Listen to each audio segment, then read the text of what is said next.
it been good for your guys to kind of get out of town, team bonding aspect wise? I talked about that to the team when we left. I told them about the NBA bubble. Miami was in 5th place. And when I talked to anyone in the bubble, they said there were 2 teams that bonded unbelievably well. And the leadership on the team brought the team together, from coffee to wine rooms and that was Miami and that was LA. And look who was in the finals. So I said, use this time to be together. But it's hard because, being in rooms together and all that, so you try to have spaces where they can go together. But yeah, we talked about it. The team's coming together. The reason they are coming together is because they're playing for each other. Like, you could say, well, why doesn't he shoot more? Or he does if he's making shots, or if he's open, or if you're not open, guess what? You can't shoot it. And they're playing for each other. Let me do my thing. I got to get mine. Well, we saw where that led us. And so now it's taken time, but they're becoming a team. But like the Super Bowl, I asked, how many of you came together and watched the Super Bowl together? I mean, all that stuff these kids have missed out on, and it's affected us. But, I'm happy with the climb right now. I've been happy for 3 weeks. We just needed to break through and win a game. But they're coming together as a team. They're figuring each other out. We're figuring them out. So we'll see from here. Tough game today, though. This team, or tomorrow, they're very physical. A lot of fouls called early because they came in with a physical presence. They were going to come in and knock us into the cheerleaders, and officials called fouls. So, if it's that kind of game, my hope is it's the same way. Fouls are fouls, whether it's in Lex or in Knoxville. Coach, we have a visiting media person today, Alder from Empire Sports Media in New York. Go ahead, Alder. Hi, Coach. Good morning. Coach, I would like to ask 2 questions about first, you've coached both Derrick Rose and Emmanuel quickly. I would like to get your perspective on their fit with each other and D Rose being a mentor to quickly. Well, let me say this. Both the similarities, both terrific people and terrific teammates. Derrick Rose he would never take a picture unless his teammates were with him. He didn't want this stuff by himself. Emmanuel's the same way. All the good stuff he's doing and how he's playing, you listen, he'll defer to his team. He's an unbelievable teammate. They're that way. They're different in that Emmanuel was more of a shooting scorer. Both had great runners or floaters, both of them. Derrick wanted to pass first, at least when I got him. That's what he passed first and then looked to score. Emmanuel's more of a scorer who can pass. So they're different in that way. But I'm going to tell you, both, there's not one time I don't text them or talk to them where they won't say, love you, Coach. I mean, these are great human beings, great young men. Coach, Jerry, go ahead. One more, Alder. Just one more. Julius Randle's playing at a different level this season. What's the impact of having Kenny Payne back in his corner and having Coach Tibbs as a coach?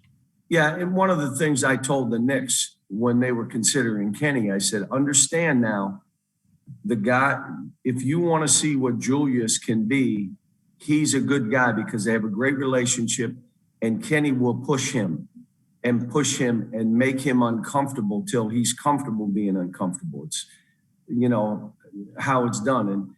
And I also told him Kevin Knox, who was playing really good early, you're going to find out what he is. Now, they're not playing him as much because they're trying to get other guys minutes to try to figure out who's who. But I think it's been great. I think Julius is having an all-star year. And the Knicks, if they stay in this playoff hunt where they're in there, there's no reason that, Julius in the biggest market, averaging a double-double, just dragging team and motivating his team and doing what he's doing. There's no reason for that not to happen for him personally. Jerry Tipton. Yeah, John, Isaiah's really filled up the box scores in the last couple of games or so. And I'm wondering about the adjustment he's made maybe to the more physical play in college, and what sort of physical challenge does Tennessee present for him? Well, they'll get into his body. But what he's doing is he's making plays. Again, I always say, fall back on your training. Here are the shots you should be taking. Fall back on your training. There are times you had seen him drive and just throw the ball, and you're like, why would you do that? Well, that's not something we're teaching. There were charges where he'd lower his shoulder and run people over. We're not teaching that. We're not trying. You don't have that kind of strength. So it takes time. But, what he can do athletically with his length, you see that he shoots it better than everybody thinks he does. Part of that is if you're open, shoot the ball. If you're 0 for 10, that is on me because I left you in. Shoot the ball if you're open. And so now you're seeing him take open shots that he's comfortable that he can make. And he's not, and even like I've said before, if they take a bad shot, I'm not really saying much because I don't want them to have any excuse. Well, I thought that may be a bad shot. You were wide open. It wasn't no. If you're not making shots, get in that gym. Get in that gym and build your confidence. And shot blocking, John, how much of that is a knack and how much of it is a teachable thing? It's more of a knack. It's a twitch that, again, you are not blocking it in his hand. So it takes a skill, a twitch that you let him release it and then you go get the ball. And I've had some of the best, and I'll tell you this, he's doing some good stuff. John Hale. Cal, how much direction have you gotten from the SEC on what the makeups are going to look like? Do you still have hope that you're going to get both makeups in? And could you possibly even reschedule a game to replace Texas that last week? We could reschedule. I don't think we only have one league game to make up. And I don't know. I imagine it would probably be, what I might do is if they're saying we're not making up that game based on seeding, they'll make it like South Carolina's missed a lot of games. So they can't play 5 games or 4 games in a week. So which games are the most important that they make up for the seeding? Whatever that is, if we're not one of them and we have a week, yes, I'd try to schedule a couple games. As a matter of fact, I've had a couple athletic director friends of mine who are at mid-majors that have said, hey, if you want to play us, let us know. So that's a possibility. Kent Spencer. John, the first time around against Tennessee, you kind of said their guards bullied your guards. This time around, is that a personal challenge? Do you challenge your guards, or is that something that has to be a total team effort to keep them, out of the lane and away from that basket? Well, all they did when they got down 10 is spread the court and went on the bounce. So it's a combination. The guy who's guarding the ball, you can't let him straight line drive because we can't help you. You got to stay in front, but you can't get bullied. The other guys were playing hopefully better team defense than we did at that point. But they're good. They scored 50 points, 2 players, 50. The one thing of all the tape that I'm watching now, they're making threes too. So you can't just say collapse in the lane because if they make a ton of threes, they're really hard to beat. But if 2 players are getting 50, they're hard to beat. They're a good team. That's why they're a highly ranked team. That's why they, there's predictions for them to advance. Rick's done a great job with his team. Very physical play. The biggest thing is we got to be ready for the fight and put ourselves, you got to play low to the floor. You can't just get pushed around. And if you're standing straight up and down, you will. Guards, you're going to get pushed off a ball or off of screens. You got to be prepared for it. You got to be ready. And it's a man's game. But look, I'm so proud of these guys, their attitude. We came here yesterday and practiced and had a good practice. And there was no gnawing of the teeth. They were excited to be in the gym again. So this team has withstood. And again, I say this, the hard thing here, the whole experience here is creating habits in the summer, successful habits. In the fall, competitive coming together, team building. Our fans, this is a raving fans program. They haven't gotten to witness any of the good. And some of the social media stuff, it hadn't been good, but our record hadn't been good, and people have a right to say what they want to say and have their opinions. So that they've got none of the good.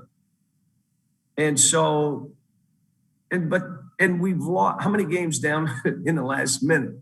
You would think that this team, they didn't, and nor the staff, nor me. I'm having a ball because I'm adding stuff every game, and this is a smart team.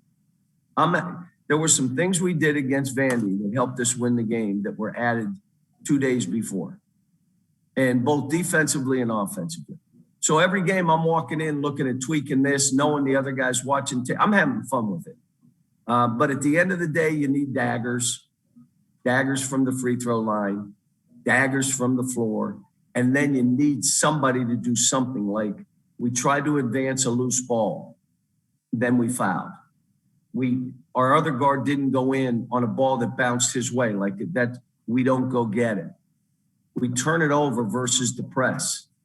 Because guys aren't coming back. That's a dagger play. Come back and get it and get fouled and go make two. That's a dagger play. So we're still learning that, but it looks like we're getting different group guys now that accept what I'm saying. Here's what a dagger is. I'm not afraid to miss this shot. And if I miss it, give me another one. I'm going to make the next one. That's a dagger. If I miss this, you ain't making that one. Geez, I can't. Or you just run and you try to jump in a crack and hope no one looks at you. Don't throw it to me. You can't be that dagger. And it looks as though we got, BJ made free throws. Olivier made free throws. Obviously, Davion and Devin made free throws. And again, we've had a couple games now. If we made free throws down the stretch, those are daggers too. And I showed them the made free throws and said, dagger, dagger, dagger. Yeah, they could be from the free throw line. How about you miss a front end one-on-one and they come down and make a three? Well, you stabbed us in the neck. That's the dagger. So, they're getting better recognizing and knowing when they're in that moment. There's a moment, and trying to teach them to don't be afraid of it. Go for it. All right. Last questions with Kyle Tucker. Yeah, Cal, when the record kind of gets ugly for a while, we tend to focus on what's wrong, what's going bad. But you guys all season have been one of the best shot blocking teams in the country. You've got a guy in Isaiah who's one of the better individual interior defenders in the country. Is that something that you've kind of held on to, even as it was a struggle that, okay, we have one thing I know we do really well. If we can maintain that, and get some of this other stuff going, the offense going, that you have a chance. You're saying, Kyle, one part of defense. You're saying one part, which is shot blocking. What does shot blocking make them do? If they know there's somebody in there, they're shooting mid-range shots, which are a lower percentage. You look at our field goal percentage defense, it's been pretty good. For a team with this kind of record, our defensive numbers are like, that's ridiculous. How will they have that kind of record? Well, if you watch the last 2 minutes of some of our games, you'd say, okay, I see. And so shot blocking is a part of it. Olivier and Keon also are blocking shots. Those two are getting shots that are being blocked. So, but again, this thing, and I said it from day one, the fight you have. We have a couple guys on the team. Could you imagine if they had more fight in them to go get balls, to go on layups and make and ones instead of flips? Fight for that. I'm not trying to. Could you imagine a couple of these guys if we get them to fight? And now you not only have Isaiah fighting and other guys fighting, You have everybody fighting. That's what this becomes. But shot blocking is part of our defense.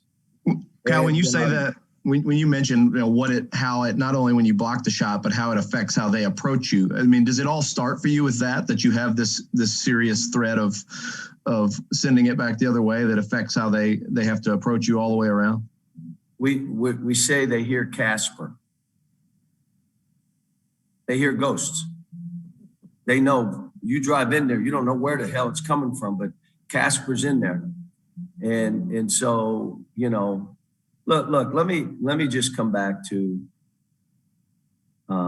this has been uncharted waters for me, us, them, and they're fighting and doing everything they can for the program, for our state, for our fans. They haven't backed up one bit.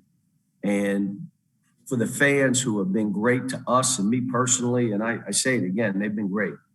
I understand that when your record's struggling, there'll be people that come out and have their opinions or, haven't had a chance to really say anything for 11 years to come out. I'm fine with all that. Doesn't bother me. But I'll say this, our fans are what this program's about, and how they've been to me through this and how they've been to this team through this. Unbelievable. And, none of us are used to this. None of us are used to this pandemic either. And none of us are used to all that's gone on late where we're still teaching and still learning. And that's this experience. But like I said, tough game tomorrow afternoon. Whew. But you know what? Let's go. Let's see where we are. Let's keep learning about each other. Let's see what we have to do to keep this climb going, because that's what it is. It's about this climb. Thanks.